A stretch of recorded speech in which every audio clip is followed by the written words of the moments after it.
masuk sini lah. Apa Ustaz? Malaikat tu lah Ustaz. Dia kan dalam yang disebutkan tadi dalam surah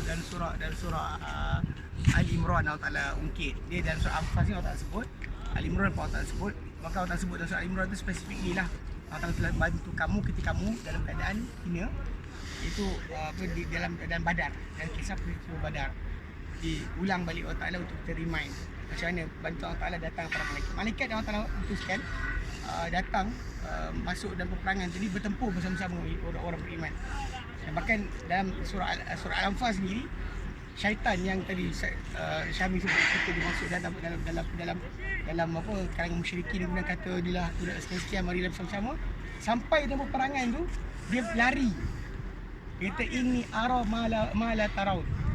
Aku nampak apa kalian tak nampak. Ini akhafullah rabbal alamin, aku takut Allah Tuhan sekalian alam. Iblis masuk dalam peperangan tu, dia lari. Ini ayat yang kita dibaca pagi tadi. Dibaca oleh imam pagi tadi. Ini antara bahagian ayat dibaca oleh imam subuh kita. Dia terangkan berkenaan masalah apa? Surah Al-Anfal tentang peperangan berlaku dalam perang Badar. Kalau kita nak tahu tentang apa perang Uhud, dia di surah dia. Nak tahu tentang perang Ahzab, dan surah dia. Okay, dia memang Allah Taala ceritakan dalam Quran tadi berulang-ulang kali lah kisah-kisah ni. Jadi malaikat turun disebut dalam surah Al-Imran tu, mula janji dengan 1000. Kemudian Allah Taala janji pula untuk datang hantar 5000 malaikat untuk turun bersama dengan orang beriman dalam peperangan.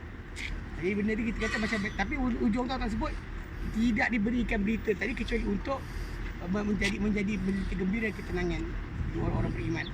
Satu benda saya lupa nak sebut tadi, dalam surah Anfal dia sebutkan ketika mana nak sampai ke kawasan Lembah Badar ni, orang beriman ketika itu dalam keadaan bimbang kerana mereka tak boleh dianggap diri mereka tak cukup.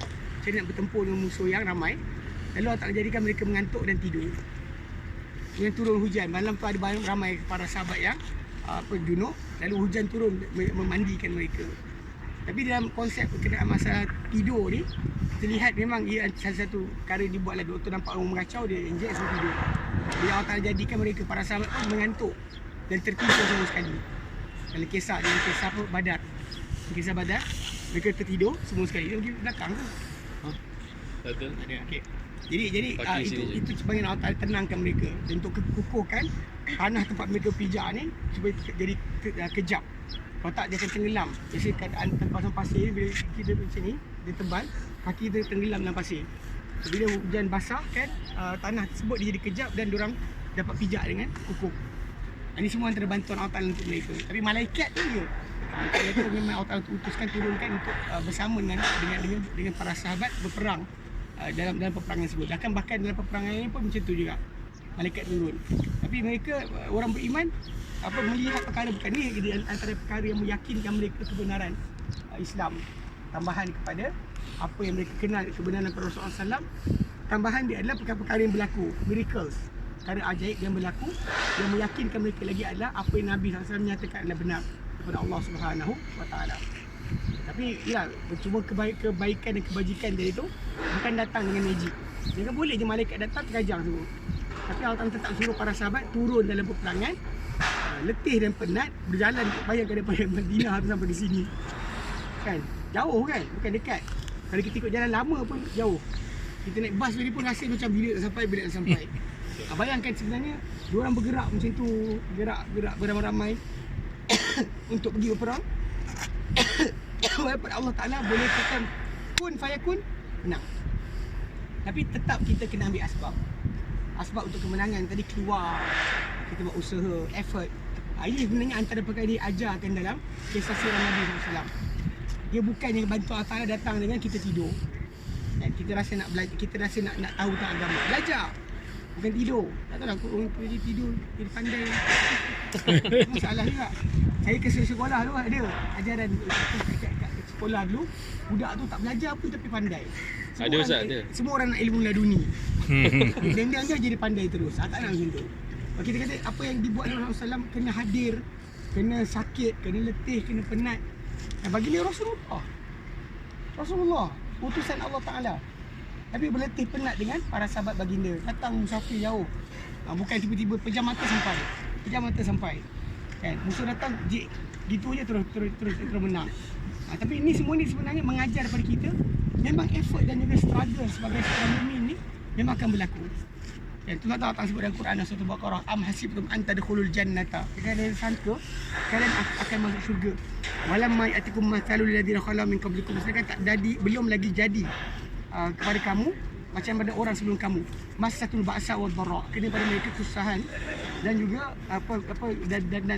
dan kepayahan dan kemudaratan, hatta yaqula rasul wal ladzina amanu ma'a, sampai berkata rasul dan orang beriman bersama dengan dia, mata nasrullah, bila bantuan Allah Ta'ala akan datang. Rasul tu sendiri, orang beriman bersama Rasul cakap bila bantuan Allah akan datang. Tapi Allah Ta'ala jawab, ala inna nasrullahi qarib, ketahuilah bantuan Allah Ta'ala itu dekat. Tapi effort kena buat. Anything dalam kehidupan kita macam tu. Kita nakkan sesuatu, effort kena buat. Nak bahagia, effort kena buat. Tak ada duduk diam tiba satu hari, alhamdulillah. Tiba saya bahagia. Tak bukan macam tu. Kena buat kerja, kena ada struggle. Dan struggle itu kita itulah asbab yang kita ambil. Baik untuk apa sahaja, ekonomi ke, kan, kekeluargaan ke, ini semua sekali mesti ada pada diri kita, usaha dan juga letih penat. Kalau kita tengok Nabi datang sini bukan free, letih penat, datang bertempur, datang bertembur dengan musuh. Sedangkan kita kata Allah Ta'ala boleh bagi bantuan macam tu je. Macam dalam nanti insya-Allah pada kisah perang Uhud, kita akan bincangkan cuma Ahzab tak siapa pergi. Kita boleh kita bagi Ahzab punya kawasan tu, itu pun ada. Bagaimana Allah Ta'ala bantu para sahabat Nabi menang tanpa bertempur. Betul. Angin je datang, musuh lari macam tu je. Boleh Allah Ta'ala menang. Sebab tu setiap kali kita hari raya dan sebagainya, antara kita puji Allah Ta'ala dengan alhamdulillah wahdah, puji milik Allah, hanya senya dia, sadaqa wa'dah, dibenarkan janji dia, wa nasara abdah, dan dibantu hamba-Nya Muhammad, wa hazamal ahzab, wahdah, dia tewaskan musuh, itu tentera Ahzab, tentera bersekutu secara bersendirian, tak perlukan kepada orang beriman angkat senjata pun. Tapi macam itulah kita bila Allah Ta'ala nak buat, macam tu dia akan buat. Kita tetap kena struggle dan juga buat effort. Nabi dan para sahabat tetap berani parit untuk mengikat musuh datang. Tapi mereka menang peperangan tadi tanpa bertempur pun. Musuh balik macam tu je, dengan angin yang Allah Ta'ala utuskan untuk jadikan mereka kelang kabut balik. Itu contohlah kita kata, insya-Allah macam ni juga tempat ni. Cuba ingat-ingat bila belajar, struggle, effort, susah kita